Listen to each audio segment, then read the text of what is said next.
Capítulo 5, Universo mental. O universo é mental, ele está dentro da mente do todo, o Kaivalya.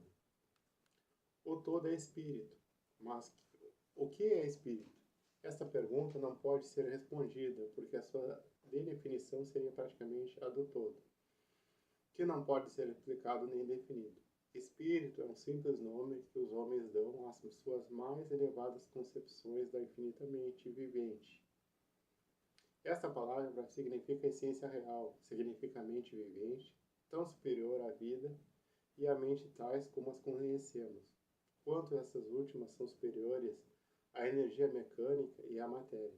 O espírito é superior ao nosso entendimento, e só empregamos este termo para podermos falar do todo.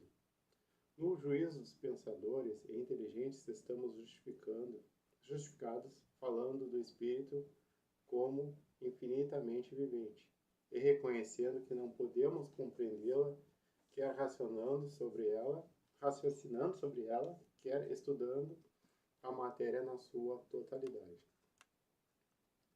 Passamos agora a uma consideração sobre a natureza do universo, quer no seu todo, quer nas suas partes. O que é o universo?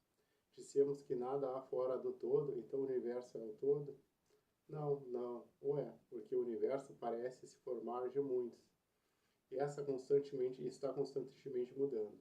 Ou por outras palavras, ele não pode ser comparado com as ideias que estabelecemos a respeito de todo. Então, se o universo não é o todo, ele é o nada, tal é a conclusão inevitável da mente, a primeira ideia, mas esta não satisfaz a questão, porque sentimos a existência do universo. Ora, se o universo não é o todo, nem o nada, o que será então? Examinaremos a questão.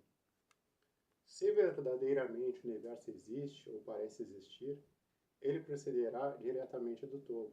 Poderá ser uma criação do todo. Mas como poderá alguma coisa sair do nada de que o todo a teria criado? Vários filósofos responderam a esta pergunta dizendo que o todo criou o universo de si mesmo, isto é, da existência e substância do todo. Mas isto não pode ser, porque o todo não pode ser dividido ou diminuído. Como já vimos, e se isto fosse verdade, cada partícula do universo não poderia deixar de conhecer o seu ente, o todo. O todo não perderia o conhecimento próprio, nem se tornaria atualmente um ato, uma força cega ou uma coisa de vida humilde.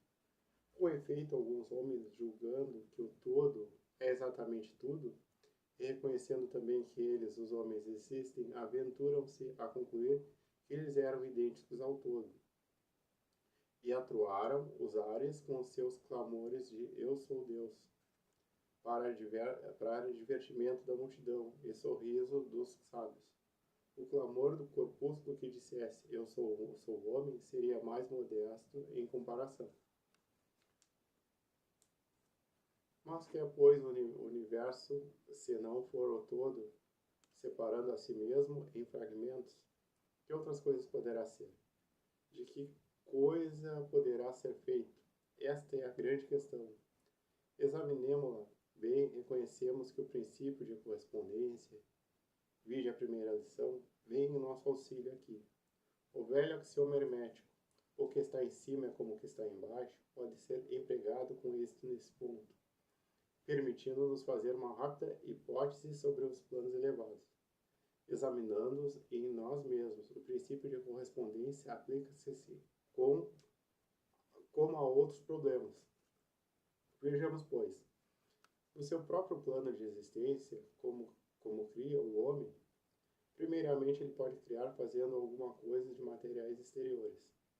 Mas assim não pode ser, porque não há materiais exteriores ao todo, com os quais ele possa criar. Em segundo lugar, o homem procria ou reproduz a sua espécie pelo processo de geração, que é a própria multiplicação por meio da transformação de uma parte de sua substância da sua prole.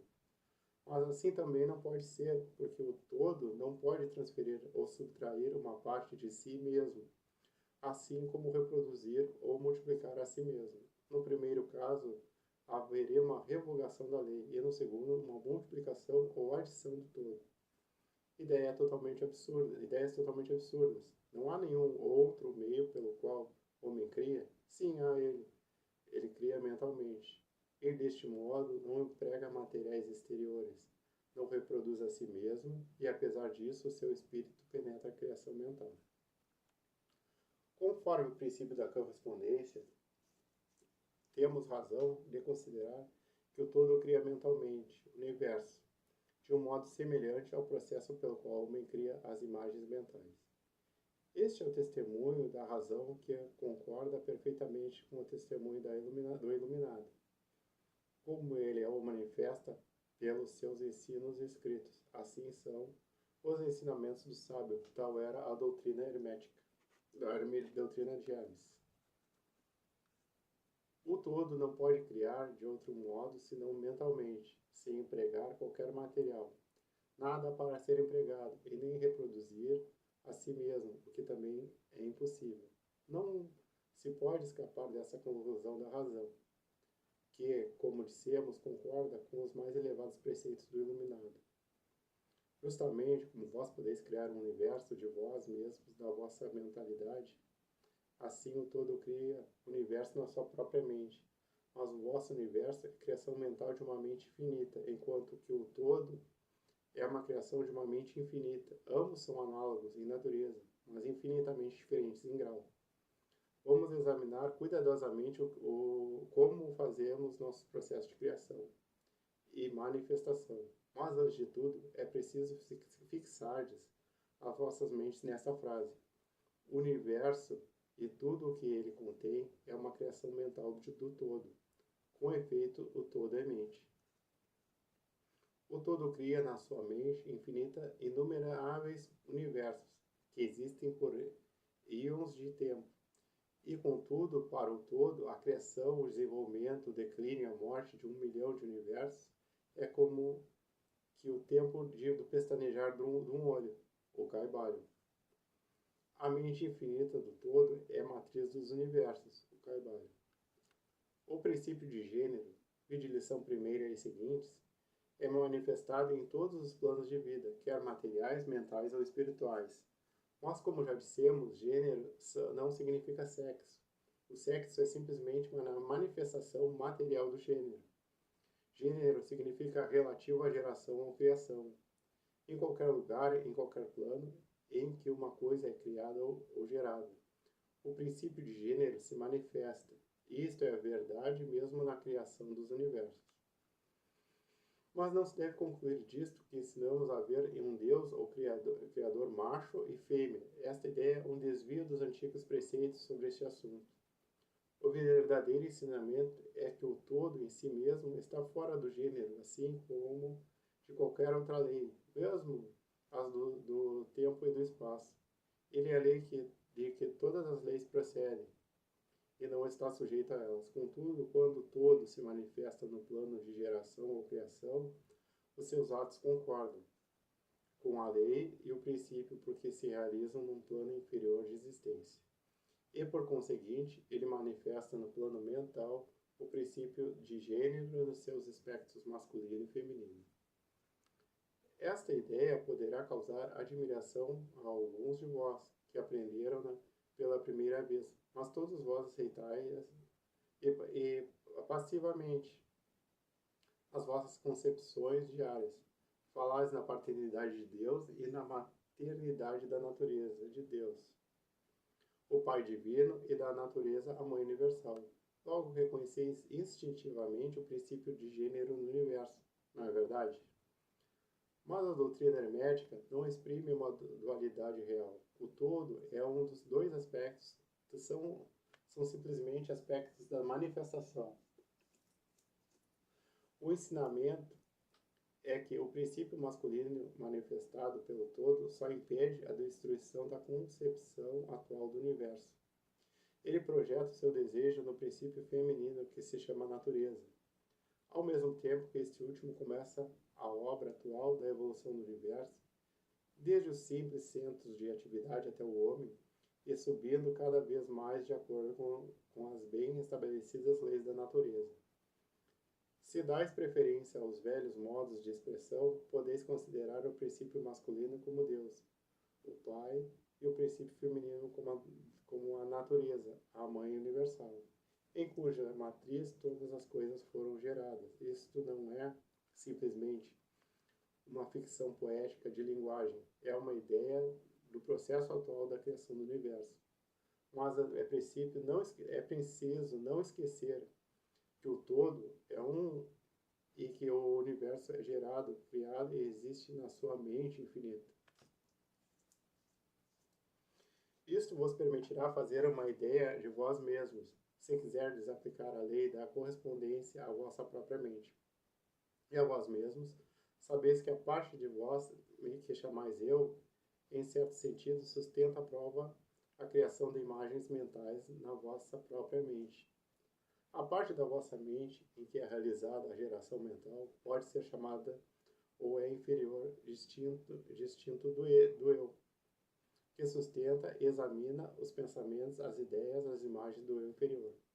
Reparai bem que o que está em cima é como o que está embaixo, e que os fenômenos de um plano podem ser empregados na solução dos enigmas de planos superiores ou inferiores. Será para admirar que vós, os filhos, sintais esta instintiva reverência pelo todo, sentimentos que chamamos de religião. Esta reverência, este respeito para com a mente Pai, será para admirar que, ao considerar as obras e as maravilhas da natureza, fiqueis dominado por um grande sentimento que tem sua origem fora do vosso íntimo ser, e a mente mãe, que vos estreita como a mãe estreita seu filho ao seio.